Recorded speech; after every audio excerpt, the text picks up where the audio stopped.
Yeah, that's great. Okay, so this is going to be 15 minutes of kind of a whole body prep that allows you to sit on the floor a little bit more. So if you have a lower desk that you're trying to use, you will start just, I think from the sides would be the easiest one. Just start by sort of bending forward and coming up. We're just moving our hips a little bit. It's like if you know you're gonna sit down to work for 2 or 3 or 7 hours at your desk, even if you have a dynamic desk, you might want to sort of move all the axes of your body. Now go ahead and come forward. Now I can reach the floor, but if you can't reach the floor, you could do this with a chair in front of you. I've got a couple of blankets here so that you can bring the floor a little closer. And then you're going to bend your knees and straighten your knees. Try to keep your heels down. If that's not possible, then you would just bend a little lower, bend less forward. Your knees will still move a lot, but your hips won't be as bent. So, right, what do you see? You see moving ankles, moving knees, and moving hips. Ankles, knees, and hips changing position. And then, if you are at the floor, or even if you're at your chair, see if you can involve the front of the foot to get the knees down to the ground. You can even straighten all the way back up.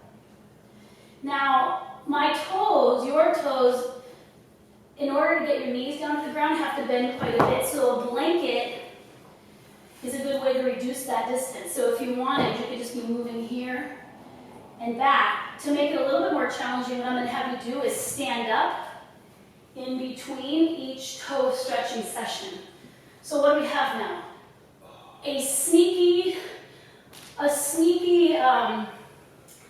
increase in workload, because you have to carry your body weight from here. Here's your center of mass, and you're bringing it up away from the ground. So one of the benefits of floor sitting is how many times you have to come up away from the floor. So if you sit down for 3 hours, you're going to miss some of that benefit of coming back up. So this allows you to sort of reduce the distance that you have to go. If you felt like your knees couldn't tolerate this, but you want some of the other benefits, you can be doing this just in a chair. Your toes don't get the work, but at least you are coming up and down. All right. Now come down onto your toes for a second, and then onto your knees. And then you've been leaning forward, so it's less weight here. Now see if you can lean back a little bit. And not just lean back, but shift your weight from side to side. So when you're here, you're not just static, you're sort of moving around. What you're doing is you're moving the load from right to left. Also, check out your feet to make sure you don't have one dropped out to the side or the heels dropped in. You're trying to make them, for this moment, parallel to each other. And for every distance that you put your feet, it'll be a different stretch. So you might want to try some of these with your feet close together. You might want to try some of those with your feet more apart. And then you can start, if you wanted to, not using your hands to come down and up. But you don't have to do that, because I'm thinking of this more as just a body prep. And then bend forward for a second just to move those hips. All right, then we're going to come back down to our knees, and we're going to be on the tops of our feet now. So this is a lot of motion for the ankle if you're not used to it. You could also do it like this. You could stand right now. I think everyone feels okay with it. Stand this way. This requires not as much knee flexion. You could also bolster your knees like this. So my feet are still pointed, but I don't have to flex my knees as much. So you can build up height here if your feet are fine, but it's your knees that don't want to move. So you can support, and then side to side. Side to side. Move around a little bit. Now I'm going to turn to the front, and you can too if you like. So how far can you go side to side? Can you go so far to the side that your hips come all the way to the floor? to the right and to the left. And if the answer is no, then you get out your trusty blanket and you use it there to catch you part way, right? So you can use it to catch you part way, so that what we're doing is we're actually rotating our thigh when we do this. And then we're also passing the weight over the whole top of the foot, the shin, the ankle. So you might find that your ankle doesn't like carrying your weight. So you can also push your hands down. If you don't have blankets, you don't want to deal with fear, you can use your hands pushing down to keep the weight off and scale it a little bit. And then let's go all the way to one side, hold it there, and then just lean away from it. For me, it's not my knees or my hips that keeps me from going this direction. It's again that same thing up in the other 15-minute class. It's right here. It doesn't want to yield as much. So to come down, it makes me want to like slide my rib cage out. So you're trying to look for shoulders that are level when you go to one side versus having to sort of slide the rib cage out. So this is a good one of moving so much. And again, it's a nice waist mobilizer. It's a gentle mobilizer. If you're trying to mobilize a pregnant body, it's a good way to stretch your waist and your legs at the same time. Then you can use, I use my arms to sort of counterbalance. Then you can use the strength in your waist to pick it back up and drop down to the other side. This side is my more tricky side. Woo. Yeah. So again, you can always just build up a smaller range of motion using blankets. You come from side to side. All right. Now, there's so many different sitting positions. And I'm going to have you go from this position and bring one foot out and sit back this way. So this puts twice as much weight on this bent leg. So sometimes if you can do this, you might find that a foot or a knee doesn't tolerate it. So you can do things like put a blanket underneath your hips, and then also you can see how my foot really wants to go in. So I'm going to work to pull my foot out just to make sure there's no part of my foot that's missing out from the stretch. You can use your hands here, but can you stand up from that position? So you're using the front of this foot into the ground, maybe.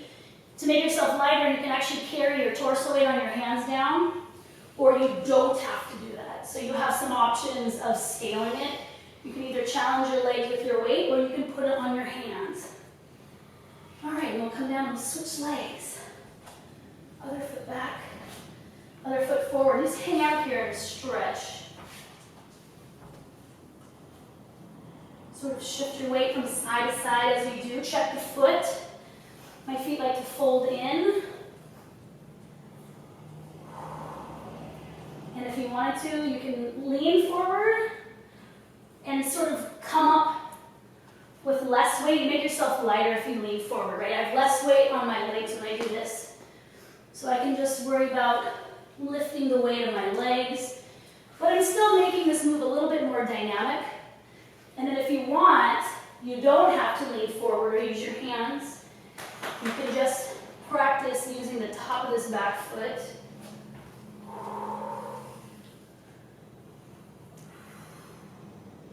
All right, come on down again. And then just, this is always a good squat prep, is just tuck your toes under, sit back and maybe shift your weight from side to side.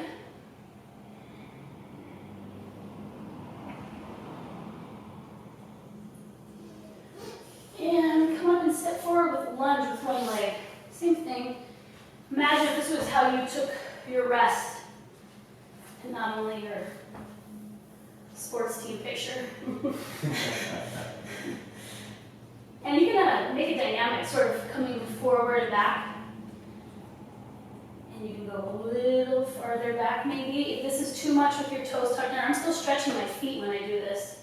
So if you wanted to not stretch your feet, you could put them down. You could use your hands to help you. Maybe your knee doesn't like to bend that far back, so you just make it smaller.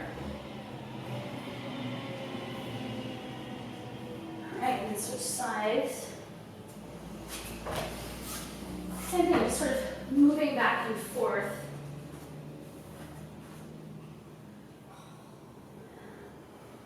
A lot of driving. So, not too much.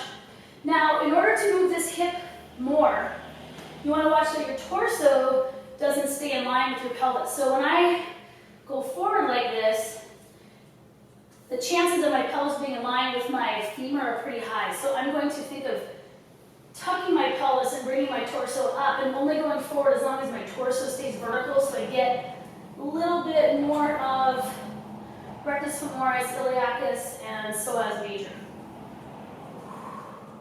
You go front to back as much as you can tolerate. If you like stretching your feet that way, great. If you don't, you just tuck your toes.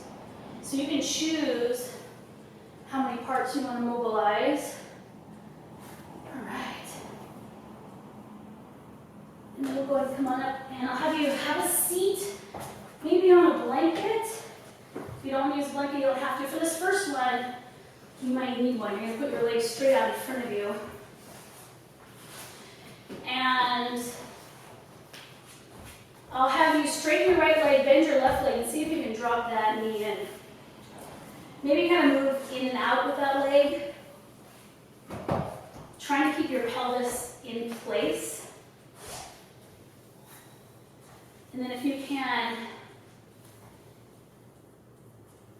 bend this leg more. This adds quite a bit more torque. I have closer to a 90-degree angle here. So if I make it smaller, if your knees allow it, then you're going to try to take this left hip and on my left leg and bring it back down to the ground. Watch the distance here though. You don't want to get too far. You're trying to start with 2 parallel thighs so that you have really rotation of the hip and not that circumduction rotation. How's that there? Good. Yeah. Terrible. Good, terrible. Terrible range of motion. Point. Plantar flex this foot. Because if you plantar flex this foot, instead of dorsiflexing this left ankle, it'll give you a little bit more freedom for that lower shank to rotate relative to the knee. When you hold your ankle at 90 degrees, it adds a lot more, makes all the change have to come from here, which is good in a way, but when you first start, if you plantar flex this, it allows your knee to not have to torque so much, so it's a little bit gentler this way. Now, one of my favorite things to do, which you absolutely don't have to do, is lean back. But you could have bolsters and recline on other things. Yeah. But you also don't have to recline. So if recline, I would just bring your knees a little closer to each other. Yeah. And the ribs are what's dropping. A lot of times you can get back. I'll see people back like this. So they're back here. So I don't want your head back as much as I want your hips and your ribs down. So if you have to bolster yourself here, that's great. Woo! Go on, come on up. And we'll try the other leg. So I like the blanket for support. So again, you're not going to dorsiflex. I'm going to plantar flex first. And keep your legs close together. And if you might find that you can go back without, how do I want to say it? Your torso is rotated to match the angle of the thigh. Eventually, you'll rotate your torso away from your thigh, which is what makes the hip have to adjust. But if you first start, you're like, I'm just going to take this easy, then you would rotate away. And then you coming back with your pelvis and your ribs. So I don't have as much internal rotation on this thigh as I do on this thigh. So I can go back, but if you look closely, you see how much pelvis is higher than this side, so it doesn't want to go back as much. So I need to do this more. Whew.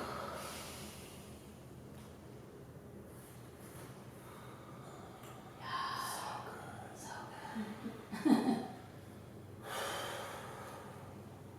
Ooh. And you can come on up. And out, and then back. Bend your legs, and just start. This would be like the gentler version of that one, where your rib cage and chest are in place, and you're letting your pelvis rotate, and you're practicing this more complex rotation of the knee joint. I think of our knees as going up and back, but they do rotate. The lower leg does rotate on the upper leg, or vice versa. So it's good to add some of that gentle motion in. cross your ankles, let your knees drop out to the side, and then, check the time, how are we under 15 minutes? We're close. Can you cross your legs and come forward? So you're gonna sit up. So we did a little leg rotation. If you've got something to rest your hands on, you can. If you're doing this at your desk, you can, or you can come forward.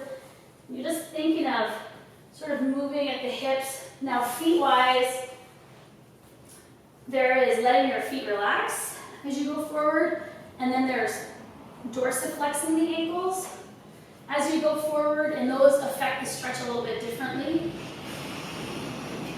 Go forward, forward, forward, let the head relax. And then you can come on up, switch the crossing of your legs. You can choose to pay attention to the position of your feet or not. You're gonna go forward.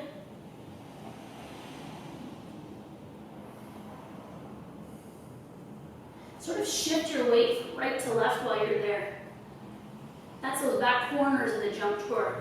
So there's leaning to the right and to the left, and then there's sort of shifting your weight to the right and to the left. And they're different because one, they lengthen your waist muscle in a slightly different direction.